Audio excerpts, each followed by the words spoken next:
But as is customary, let us first have a moment of silence and remembrance. We think of those who passed on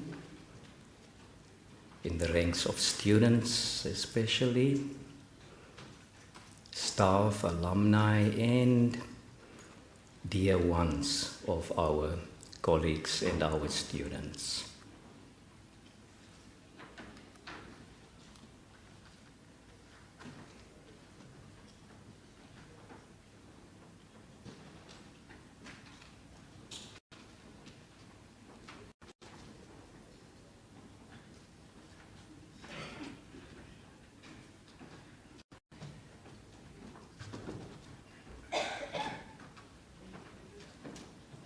Thank you, colleagues. I just want to move on here. Can our technical colleagues perhaps let me test it? Just use a clicker.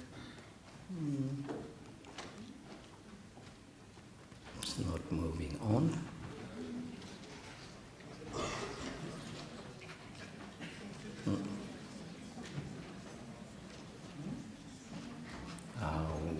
Technical team, can you please assist and move us on? Hi, Mark. Hi, Vali. Tik hom nou. Klik weer. There we go. Okay. Baie dankie julle. Colleagues, our program. After me now, our rector, Provam de Villiers, will address us.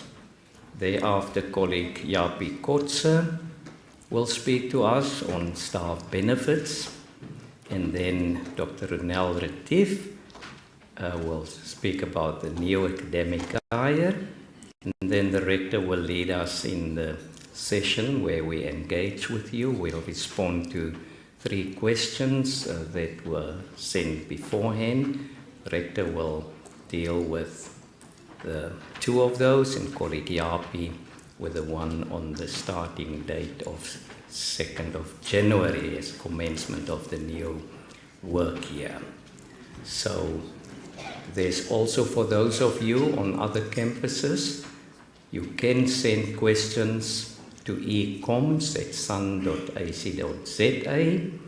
We'll try to respond to it in the meeting, but as usual, questions that we cannot answer in the meeting, we will deal with then afterwards. So, Provam, welcome to you.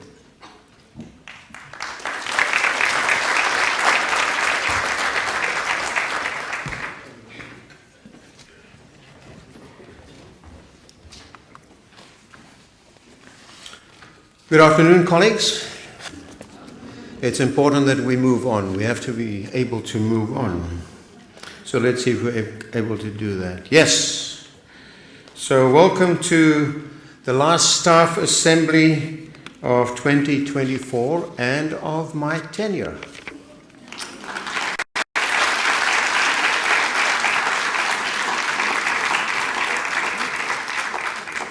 So 10 years gone in the blink of an eye, and as you can see, I'm dressed appropriately. I look all relaxed. I'm ready for a December break and also for a next phase.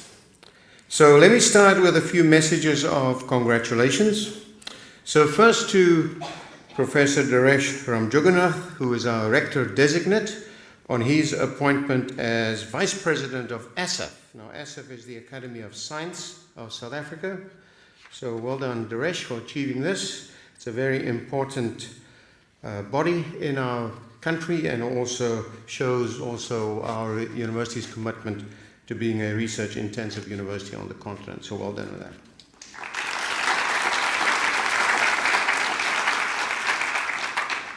And then also to Professor Esther Klopper, Deputy Vice-Chancellor of Strategy, Global and Corporate Affairs, who has been appointed Vice-Chancellor and Principal of the University of the Free State.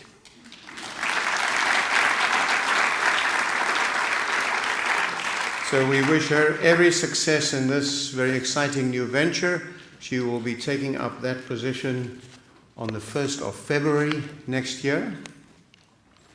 And as you can gather, folks, there are 2 vacancies opening up in our leadership structure in the DVC Learning and Teaching, and also the DVC Strategy, Global and Corporate Affairs.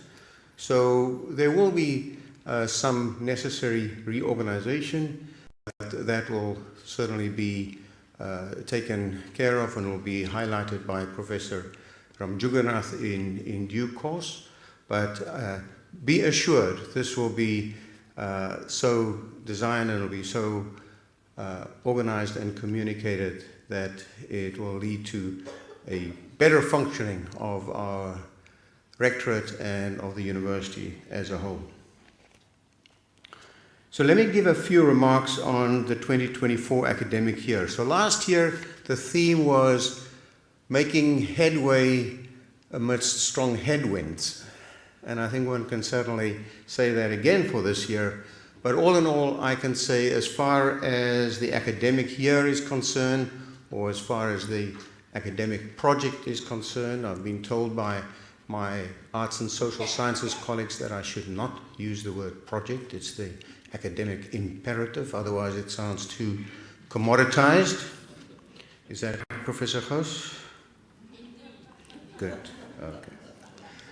But we've actually had a very successful 2024 academic year in terms of our research standing internationally, delivering sought-after graduates, and we will have a successful graduation ceremonies next week. You're going to see new regalia that will be also unveiled, and also mobilizing international sources of funding. So I'm going to give a helicopter view, a macro view on higher education internationally, and then a more micro view locally as to how we've responded to this.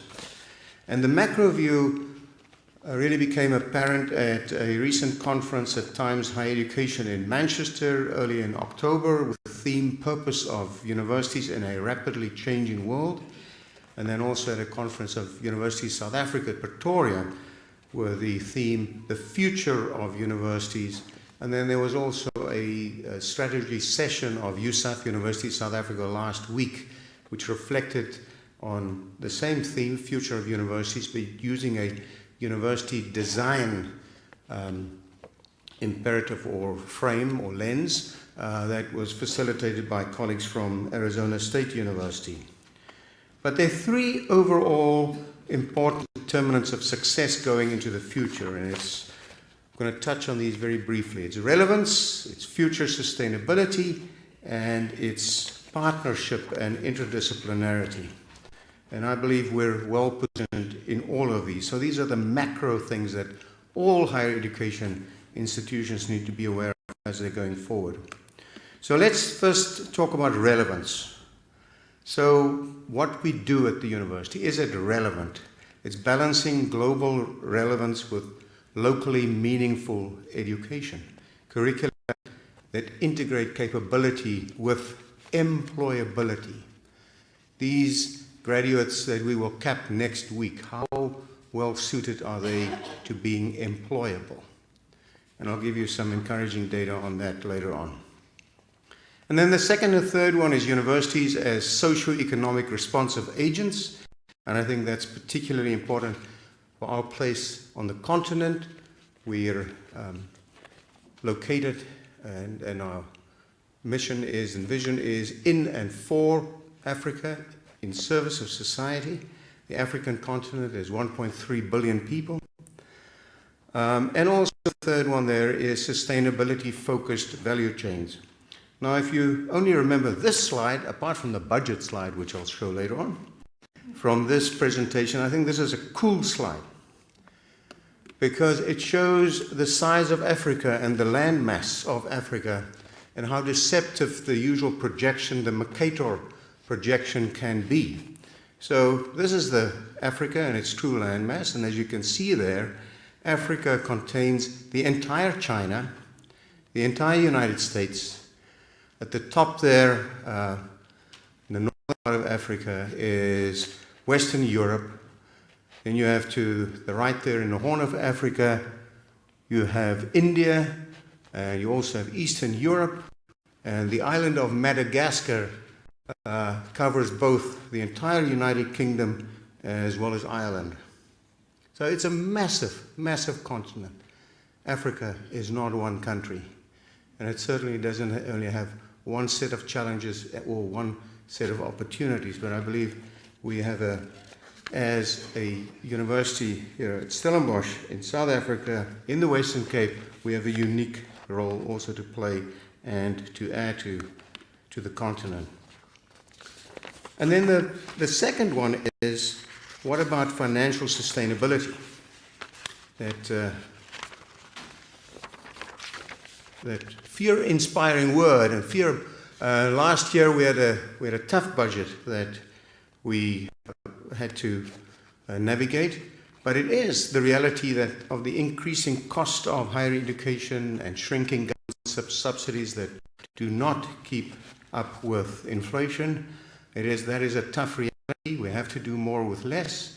Professor Stan Duplessis, our COO, addressed that recent USAF conference that I referred to and mentioned that actually measured in cost of living adjustment US dollar terms, the South African government spends the same per student as the governments of Italy and South Korea, but output lags far behind. And then he also highlighted the fact that NSFAS is now absorbing more than half of South Africa's higher education funding. And the problems with and the sustainability of such an economically very challenging scheme. So that all South African universities will have to face this in future. And then the third point of this macro helicopter view is the importance of partnerships and interdisciplinarity. Interdisciplinarity, it's international partnerships, but it's also local partnerships and partnerships within our university, amongst different faculties, multidisciplinary, interdisciplinary, in different departments to really break down these silos that can optimize efficiencies to help address these complex problems that our society faces. So this is macro. What about micro? And how did Stellenbosch University attempt to mitigate this over these realities that I'm telling you about? So we already started addressing this, identified it 2 years ago, and we identified some institutional game changers that will allow us to deal with these big challenges. Namely, you can see that there, the academic renewal, which will address relevance, new undergraduate, postgraduate programs, different programs presented in a different way, assessment, the challenges of AI, hybrid learning model, delivery models. I showed you the vast size of Africa and the opportunities that also present to us, partnerships to unlock the African and international markets, comprehensive transformation. Right after this, there's a GMM session that will address some of the new proposals for a performance advancement program that will start in April next year. And then also the schools and the faculties model and embedded research strategy, the School for Data Science and Computational Thinking, the School for Climate Studies, that really looked at this partnerships and interdisciplinarity. So I mentioned employability earlier on. So I'm pleased to report that 2 weeks ago, the Global Employability University Ranking Survey was released for 2025, and we're one of the only 2 universities on the African continent in the top 250. So we're in the 245th spot. It's 5 places better than this year, and UCT is at 243, so if we increase our 5-spot jump, we'll surpass them next year. 245, and that's a very true and real measure. It's also reflected by our Dell Young Leaders program, which is sponsored by Michael and Susan Dell Foundation, where now we've enrolled 975 students. It's the largest program of undergraduates of its kind in the country. These are NSFAS recipients, and their only outcome that they're interested in is employability. And we're managing, they want 100% employability, and we're around about 99% there. And that's a very, very important outcome measure. So the other milestone that we reached this year, that in my tenure from 1st of April 2015, April Fool's Day, I remind you, 3 billion rand in fundraising. And I want to thank the Division of Development and Alumni Relations under the leadership of Karen Bruns who assisted in helping to reach this significant milestone. And what is this used for? It's used for bursaries, undergraduate, postgraduate, research chairs, and also not only research chairs, but also research programs.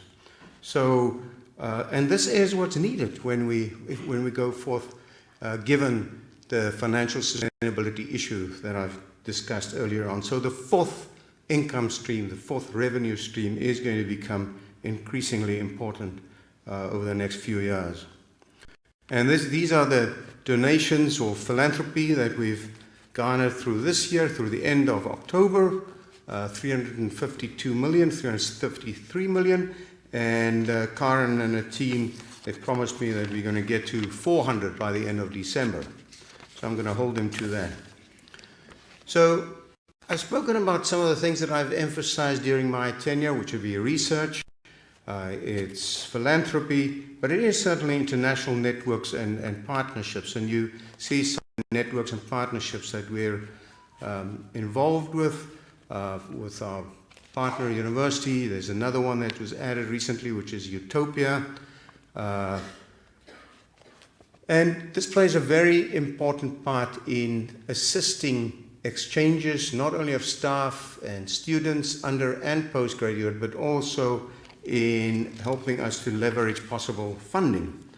And a very exciting, important partnership is the Africa-Europe Centers of Research Excellence, that are part of ARUA, African Research Universities Alliance, and we've established this year they established, together with the Guild of European Universities, several clusters of research excellence, and we're co-leading 4 of the Africa-Europe clusters of excellence, namely Genomics for Health in Africa, Nature-Based Solutions for Climate Change Adaptation and Mitigation, Renewable Energy, as well as multi-morbidity, and AI as well.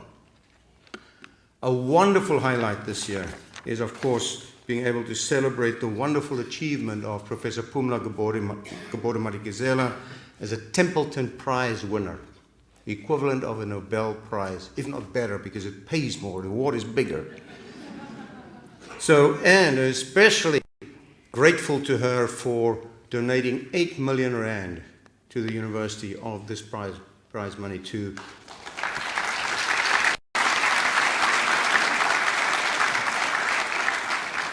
further support her unit, the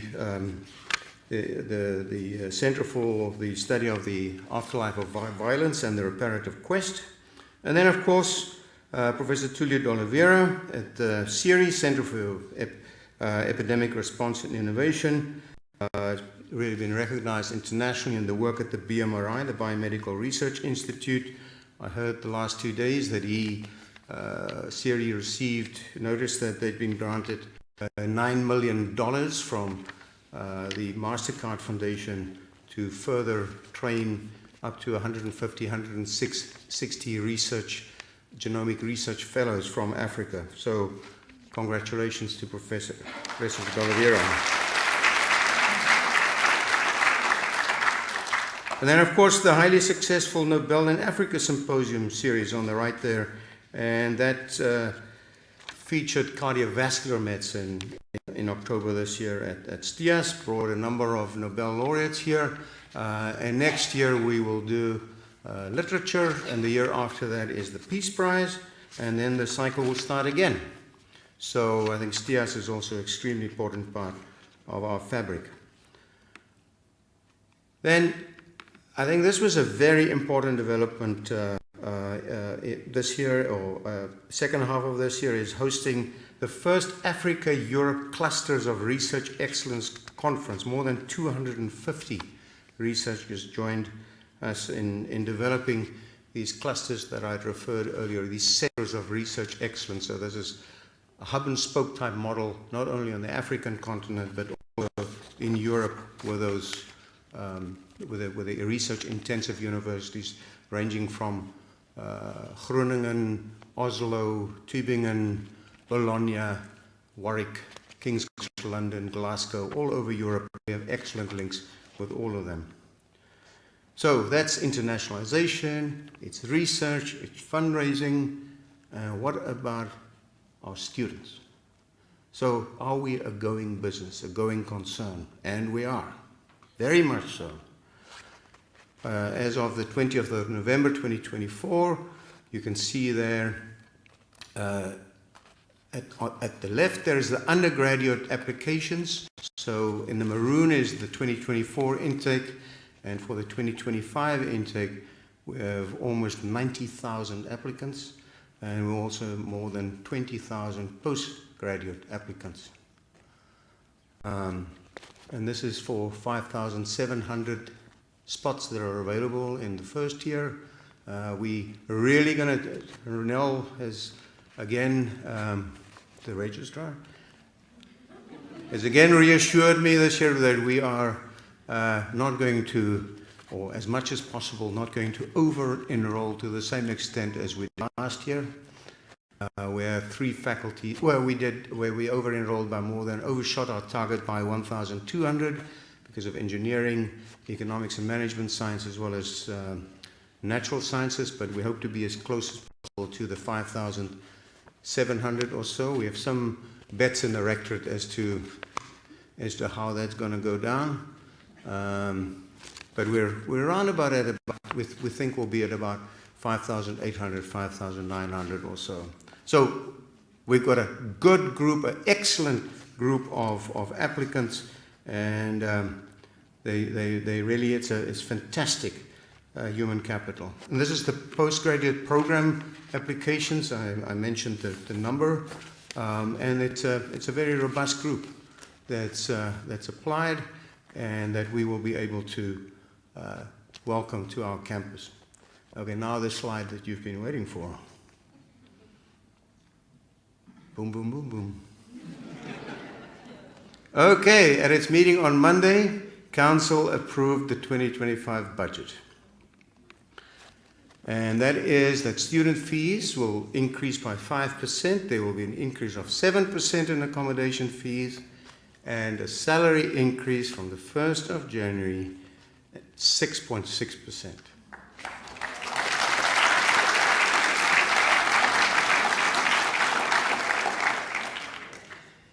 With a basic remuneration level implication for some of these, there will be maybe an additional increase, but that will be capped at 8.6%.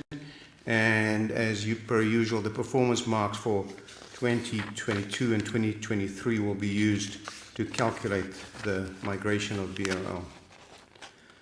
So I mentioned we're making headway. We're making headway. This large ship is most definitely making headway. But yes, there are some headwinds as well. And I do want to report on CIRCOR, which was the Committee for the Institutional Response to the Campepe Commission, that they, towards in October, middle October or so, that the leaders of the work stream resigned. They'd been working for about 2 years, and that they resigned following Stellenbosch University Council's agreement in reaching a settlement with the Association for the Advancement of Volgenhof residents. And that is that Volgenhof will be closed for a period of 6 months, the first semester of next year, whilst a building renovation project will be undertaken. So, given that Kirkor has entered the final stages of its work and was supposed to finish by the end of February next year, I have resolved to bring this process to a formal end, and have accepted their resignation. But the challenge now is, and what we're doing now, is that there's a process underway to wrap up the work of the committee and to finalize the recommendations. It's being done. But very, very important, to transfer the remainder of the work and to embed the recommendations of the work to the institutional transformation structure, so that it doesn't exist in parallel to the institutional transformation structures, but it's embedded and integrated in that. And that the DVC Social Impact Transformation and Personnel, Professor Koopman, will lead this wrap-up process, and that the Institutional Transformation Committee will also play and will advise and help to advance the finalization of the recommendations of Kirkor. But I also do want to express my appreciation to the leaders of the work streams and their teams for their work and commitment over a number of preceding months. So, colleagues, I want to leave you with that. I believe this, as I said, has been a very successful academic year, despite a lot of noise out there. But if we look at the core business that you all contribute to and that this university stands for, it's well positioned to meet the emerging challenges that I've highlighted to you, all faced with the challenges faced by universities globally. And as I always say, this university is rock solid. We've got a solid foundation, and it's well on its way to realizing its ambition of being the leading research-intensive university on the continent by 2040. And remember, with regard to the university, the core business, remember that the main thing about the main thing is the main thing. So don't be distracted by a lot of noise. And thank you very much.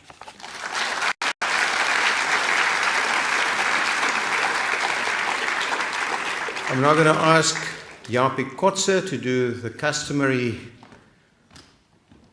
update on staff benefits. Thank you, Japie.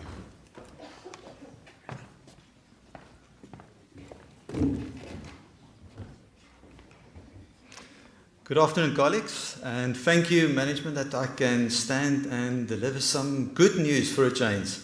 I've got a short agenda. I don't have a lot of time, so I'm going to rush through some of these points. The disability, I'm just going to stand still on the increases, healthcare benefits, life care benefits, SURF, the SURF trustees that's doing an unbelievable job, and then some general points. I'm going to stand still with the life insurance benefits and some really good news, especially in today's market. We could decrease the 102 of the benefits, and the disability we stayed the same, spouse stayed the same. The funeral cover, we received some requests to increase the funeral cover from a 30,000 Rand benefit to a 40,000 Rand benefit, and with additional 12 Rand we could manage to do that also for next year. And please remember, there's an option to also for extended family members to join funeral cover, not only the family in the household. So please, if you have any questions, please ask later on the self-help. The healthcare benefits, this is unfortunately not the best news. You can see Discovery increase of 9.3% there on average, MediHelp 10.8%, and this is the benefit we don't have any control over. This is the market, and we are forced to take these two medical aid premiums increases. Unfortunately, Although MediHelp increased with almost 11%, with the committee still felt it was sound benefits for the price increase and for the ultimate price that we pay per plan there. The gap insurance AdMed increased to 375 with a 9% increase, and then our unbelievable product of the low income health solutions, Health for Me, increased with 8.3%. I think this is the first time they increased in the last 5 years with more than 3-4%. So this is an unbelievable product for those of you that's participating in it. The life insurance benefits, SURF, just to remind everybody, as usual, we will take everybody up that's below 15%, contribution below 15%. We will take you up with 2.5%, but you still have the option to send us an email, just an email to say that I want to stay at my current contribution level if you want to.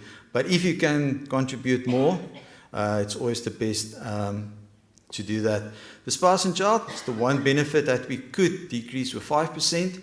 And please remember also, if you don't have a qualifying spouse or child, there's an opt-out option, and here you can save some big bucks if you want to opt out of this benefit, if you don't have the qualifying spouse or child.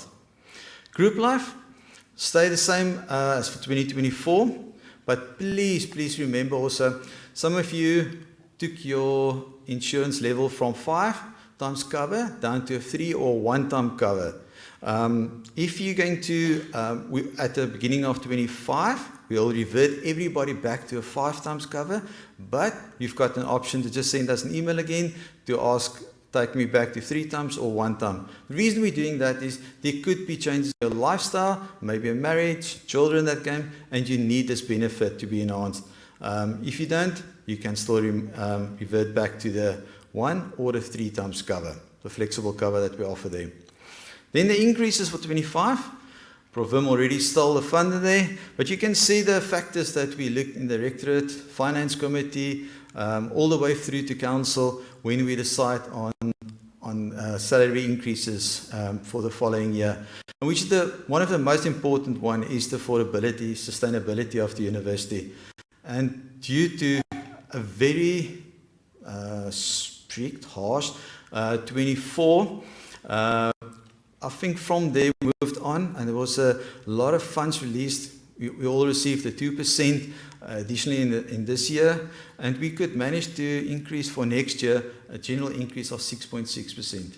The 6.6 not taken out of the air. When we've done the calculations, the inflation rate was 4.6 at that stage, and we wanted to give an additional 2% also to staff. So that's where the 6.6 is coming from. If we look today, I think Stan can confirm, I think it's 2.8 now, the inflation rate for the last October month. So I think the 6.6 is really good in today's economy, and even for the university after the 24 harsh 4% that we could only manage. Then also the basic remuneration levels, please take note of that. To be also comparable in the market, our basic remuneration level was dropping below the comparable levels that we were looking at, and some of the post levels we are taking up with 8.6 to additional 2%. So if you are the 2 criteria at the bottom there of the slides, performing your performance mark for 22 and 23 are above your peers in your RC, and you weren't promoted for the last 23 months, then you'd be taken up to the new BRL level, and that can potentially be increase of almost 8.6% then. You can see also there the academic levels, a lot of investment to keep the academics on par with the market. The majority of those post levels are going up with 8.6%, and on the past some of the levels is going up 2.2, but there's also several of the post levels that's going up with 8.6% there. Then we must also thank our Provident Fund. The excellent return that we are getting there under leadership of the committee. The majority of our staff is on the growth portfolio, and there we can see on the on the far, if I can point here. No. You can see the last 10 years, the fund outperformed the market with more than almost 4%, which is unbelievable for the last 10 years. It's exceptionally growth there. And this is all thanks to, I think, more than 11 trustees for their hard work under the leadership of Professor Neil Krieger, chairperson of the Provident Fund. And you can see all the trustees that we've got to thank for that. And if I may ask, if we can just give them also a hand. They're investing a lot of time. For the last 12 months, they had to write 22 exams that the FSCA asked them to do, and they weren't all willing to do that, but they've done it in the time. So we very appreciate that our fund is running with that good governance. So thank you very much to all the trustees that's in the room also. We are losing one of our trusted colleagues here, Professor Ingrid Woolard. She's moving on. And we're replacing her with two new employer trustees, Professor Greta Steenkamp and Professor Richard Stevens. So you can see the mix that we've got: lawyers, finance, CAs, solid trustees that's looking after this fund. Thank you for them also then. In general, if you want to look at your structure for next year, please, there's a self-help function on Oracle that you can have a look what is the net outcome of these increases. There's a SURF website with a lot of beneficial information if you need to look at any changes there. And then also the Alex Forbes administration platform. We moved from Sanlam, not because we wanted to or that they gave bad service during this year, but Sanlam didn't want to do standalone Provident funds anymore, and we had to move, and the alternative that we chose was Alex Forbes. We had some big struggles with them, with the platform. The app is still not available, but I think the administration there and the investment of our premiums are solid, and I'm very glad that we are where we are after 5 months of really struggling with the platform. So sorry for that. But I think we're in a place where we're more happy than a few months ago. If you have any questions, you are more than welcome to use our Sunny HR email address for any further clarification that you need to. And then I'm finished. And I think the registrar is next in line.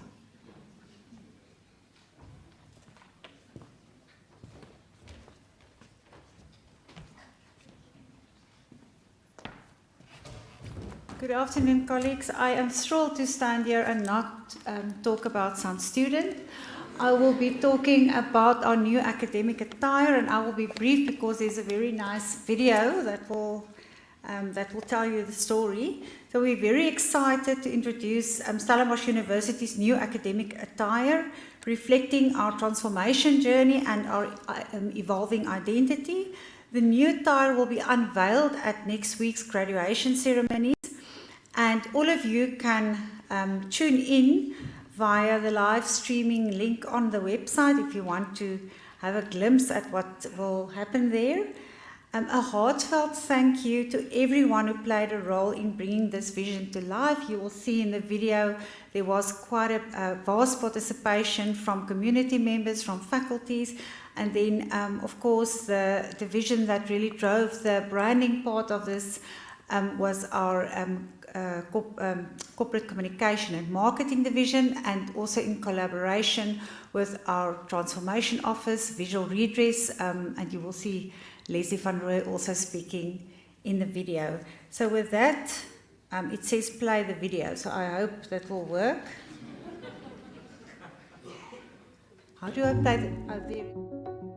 Stellenbosch University's history is complex, but nothing is static, and our identity is constantly evolving. As part of our journey of transformation and visual redress, we've reimagined our academic attire to reflect who we are today and where we're headed. Through active engagement and workshops with our community, students, staff, alumni, artists, and enthusiastic citizens of the bigger Stellenbosch, we've created designs that capture the unique spirit of each faculty, all woven together under our Forward Together motive. These patterns are more than just visual elements. They're symbols of our shared purpose and unity. It's an invitation to look closer. Each thread has meaning and reflects our collective ambition to expand knowledge, lead in research, and shape a brighter future for Africa and beyond. The collective creative process, spearheaded by the Corporate Communication and Marketing Division, was guided by Stellenbosch University's Vision 2040 and the visual identity approved in 2021. When we started with the visual redress process, one of the first initiatives that we had as one of the outcomes was to think about the academic attire, how it should look like, what it should symbolize, and of course what impact it will have on the institution. So dis wonderlik dat een van die projekte uiteindelik ook nou kan fokus op wat ons dra as ons met trots in die gradeplegtighede instap. In the beginning of the collaboration, we had a number of workshops where Stellenbosch University students, staff, alumni, as well as members of the local community were asked to come and participate in a design process where people were given the opportunity to give their design suggestions for ways that we could include different symbols into the faculty's patterns. Those patterns were then adapted over a number of months using a collaborative effort of receiving feedback from the community, from the university's marketing department, feedback from students and alumni alike, and finding a way to use that feedback as a guide to adapt the patterns until they could best reflect the vision that the university has for 2040. Collaborative projects like the issue brand development bring people together and create opportunity for dialogue and mutual understanding. Well, the value lies in the experience itself. For me, I value more the process rather than the end product. The process, for example, when you engage with your peers, when you engage in a collaborative effort with people from different backgrounds, different communities, that's where you get to have a sort of like a paradigm shift in a sense. So the design process is of course something that takes time, and inspiration doesn't always come in the blink of an eye.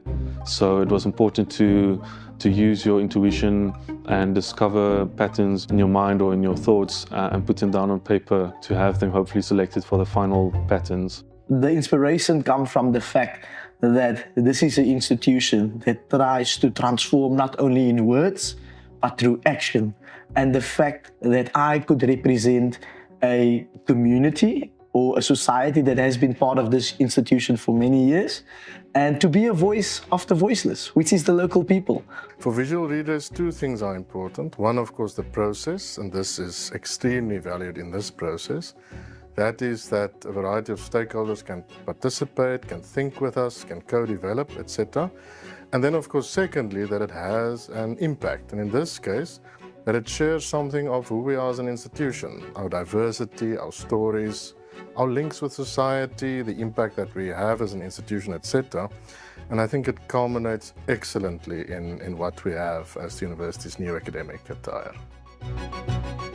With this new identity, we are embracing a vision where everyone's voices are heard, fostering a culture of belonging and pride that strengthens our path forward. Together, we are defining this new chapter, one built on understanding, collaboration, and a shared pursuit of excellence. One where we pursue, discover, together.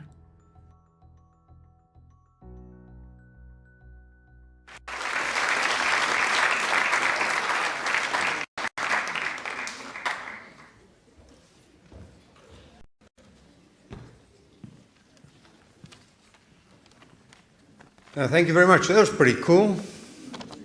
Two comments from that is that I think we should use that and small more to show movies. Goodness, it was. The seats became more comfortable as time went on. I almost fell asleep. And we just need some popcorn, and then we're ready to go. That was brilliant. And the second comment is Dr. Van Roy was uncharacteristically soft. There was even an attempt to silence him and to cancel him, but it failed. Leslie.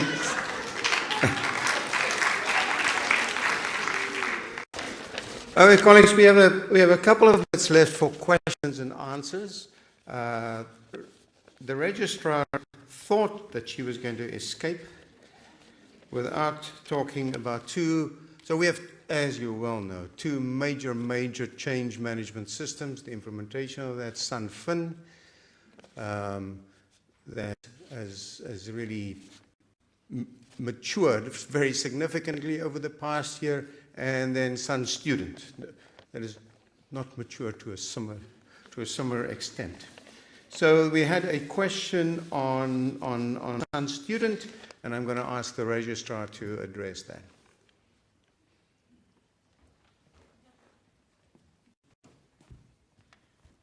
Okay, so I lied previously. I'm going to speak to some students. So we've received this question, a specific question around, three questions, and I'm going to briefly try and respond. The one is about the unmitigated disaster that marks capturing and the accuracy have been on some student just now recently.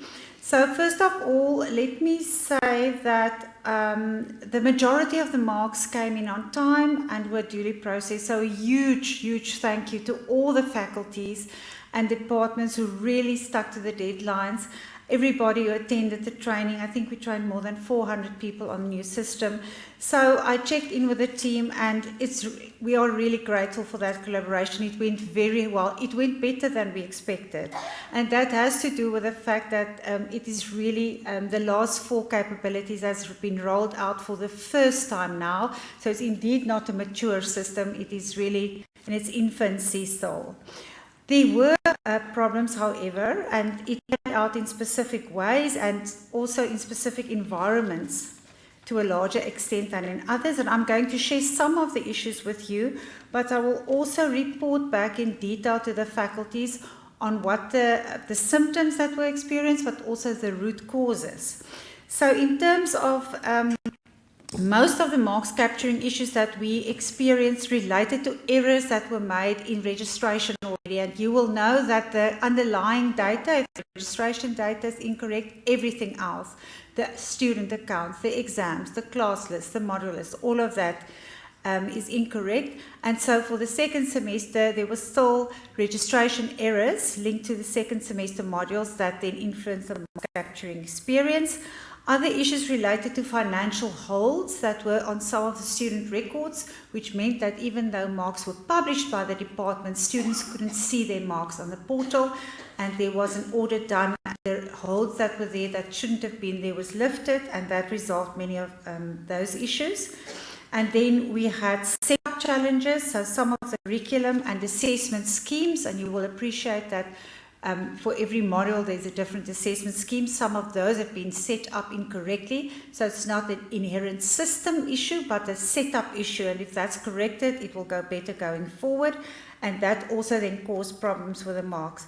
And then I can go on some smaller issues, but we also, throughout the process, discovered when you tweak a mark in a list, you have to republish the entire list. And that was something that was learned throughout the process. So I will give a summary of this via the deans and the vice deans to all the faculties, and we will also report back on how it has been fixed and how it will be dealt with going forward. Then there was a question about when the system will be fully operational and efficient. So I shared with Senate and in some forums, also in our town hall sessions that we had during October, that, and I've just shared with you now, that only now we've rolled out the entire system. It wasn't, so everything that we've experienced this year was new. The system is in its infancy. We're closing out the project after graduation, so for another week and a bit, we'll be in project mode, and then we will go into a stabilization phase or a handover phase that will be from registration in January up until the end of March, with intense support for the registration period so that we don't have a repeat of this year's registration period. There's a lot of lessons learned and improvements and enhancements that were made since the last registration period. And as of March, we will go into a business as usual or a stabilization phase under the leadership of Antoinette van der Merwe at IT. So when I say the project closes out, it doesn't mean that there will be no more work done in the system. It means that all the new capabilities have been rolled out. They are now alive in the system, and now we will start working with IT and with the vendor on enhancement, on fixing glitches, and on reaching that maturity over time. But we are definitely not in the same position that we were with a 30-year-old system. There's a lot of maturing that needs to happen. And you will also know that we are looking at other vendors to also complement the academia system. So we have a landscape of systems that support the student life cycle. And then the last question was around why did we choose the vendor? And I've spoken to that at quite a few forums, and for that there's a link to our first town hall meeting that we had in October, where we had an entire session that's been recorded on this exact question. So I'm not going to take up time on re-explaining that, but I will share the link with the person who raised the question, and I will also make it available so that it's accessible to anybody that's interested on the Sun Student webpage, and I'll share it with the faculties as well. So with that, that's the questions that we received previously. There might be more, I'm sure there is, but let me hand over to my colleagues for now. Thank you.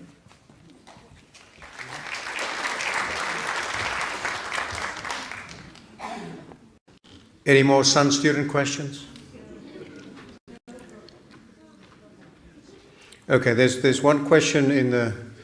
So I'm in this fortunate position that those things there's a lot of stuff that I don't know, that I will just hand over to the rector designate, to Professor Koopman. Prof. Stan said he's available online as well. Yes, there's a... I'm actually done with the music department. I just wanted to find out, because at the moment, some students, you have to put in all that the students' whole information if you want to draw something, a report or something. Is there any way in future that it's going to be simplified, where you just put like with the old system, just a student number, something? Because at the moment you need to put like a lot of information and it's very time consuming, especially in our department we have over 166 modules. So yeah, thank you. If you can give the mic, hand it down here. I must say, I also don't know all the detail, but what I can tell you is that there's a lot of enhancements due, and that will be specifically focused on, I don't know where the question came from. Oh, there you are. A lot of enhancements aimed at improving the user experience. So if you like, you can drop me an email and I will make sure that that's on the board. We have a whole list that we've collated over the year of enhancements to make that experience better. So you're most welcome to send me that request. Okay, thank you. And then there was a question regarding the opening of Stellenbosch University in 2025, whether that can't rather occur on the 3rd of January.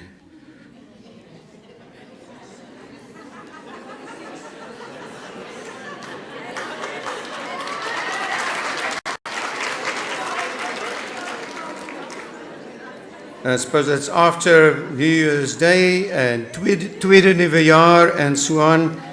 And the short answer to it is the university opens on the 2nd of January, and if the 3rd of January, you're very welcome to take leave.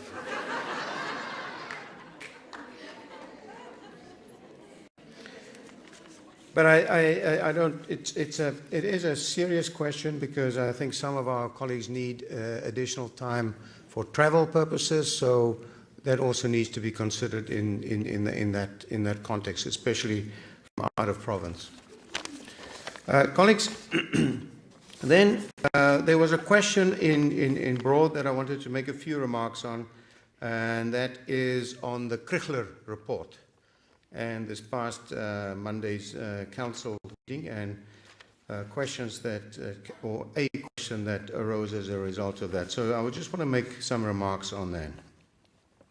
And this was the regular council meeting this past Monday on the 2nd of December. And I want to say that while the council and the chair of council, Ms. Nikki Newton-King, acknowledged the error of not informing council about the much discussed amendments to the De Jager report, and I'm sure you've all may be aware of that. And here I must also point out that our Chancellor's reference to the so-called doctoring of the report, unquote, refers only to one paragraph that the panel themselves wished to omit. But based on all of the submissions and the documentation that served before Council, and as stated in the Council statement following the meeting, Council accepted that there was no malicious intent or bad faith, and very importantly, no intention of influencing the decisions made by Council related to the Volchanov residence, either by myself or the chair of Council. Council members voted by an overwhelming majority, 80%, 16 versus 4, in support of Council's resolution in this regard. And the resolution was based on the facts before it, as well as opposed to propaganda. Council has consistently throughout this process based its decisions on good governance and adherence to process, whilst also realizing some may have found the investigations and appointment of panels tedious, but it did serve to ensure cross-checking of facts. I also need to state that at the Council meeting of Monday, when this issue was discussed, neither I or the Council Chair were present, so we had recused ourselves for that discussion. I also need to emphasize that, as you're well aware of some media reports, but in addition to that, I urge you to look at our website on the Volchanov issue, facts, timeline, frequently asked questions, etc. That while intensive propaganda might seek to establish a different picture, the De Jager panel themselves have sought to officially and publicly rectify any misconceptions or misrepresentations of the truth on at least 2 occasions. Firstly, through their sworn affidavit of all 3 panel members, as well as the secretary of the panel, and on another occasion through their response to the Krichler panel, as was reported in the media. And I and the chair of council also informed the council of our opinions on the Krichler panel, as well as other facts that we wanted to bring to the council's attention. So, as stated publicly by the chair of council, our core focus, as I alluded to also earlier on, and my personal focus since I've taken office at this university 10 years ago, has been on building an inclusive and transformed Stellenbosch University. So I also mentioned many headwinds this year and in previous years, but notwithstanding these headwinds and efforts to deviate us, our institution that we all love, from this mission and vision, we will remain on course, and I trust that my successor will continue to build on this legacy. And as such, I need to emphasize that Council at its Monday meeting confirmed that it will remain on course in its decision to close Volchanov in its current form and to replace it with a reimagined and rejuvenated junior male residence. So thank you very much.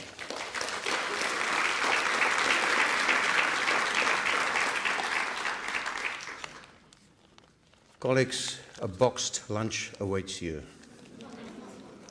Thank you very much, and it's been a pleasure to serve you. Thank you.